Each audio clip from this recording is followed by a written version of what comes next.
mul nimelt ei ole väga hea siuke visualisatsiooni oskus. Mul on siuke nägemismeel kuidagi teistsugune kui teistel. Ma pean füüsilises maailmas nägema. Ma pean nägema, et ta sõidab sellise autoga. Või näiteks, tema käib sellises kohas puhkamas või tema õppis sellises ülikoolis. Ja siis mul tekib siuke lapselik, ma tahan ka tunne. Et ma olen seda natuke nagu häbenenud, aga vanemaks saades ma leian, et siin pole mitte midagi häbeneda. Inimene unistagu nii, nagu talle see sobib, kui sul tulevad need mõtted enda südamest ja kuskilt kosmosest ja loovad selle kujutuspildi silme, et nagu sulle toimib see, siis tee seda niimoodi. Mina vaatan nagu spikerdan teiste pealt tihti peale unistustega. Ja siis tagasi kõige algusesse aitab ikkagi selline kaugem pilt, mida sa siis nagu järjest täpsemaks lood.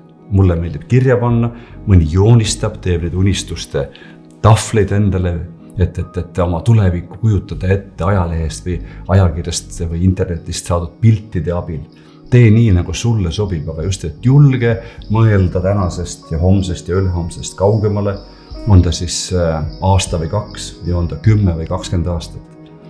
Ja usu mind, aeg läheb kiiresti mööda. Kui sa nendele tuleviku asjadele ei mõtle, siis enamik neist iseenesest ei juhtu.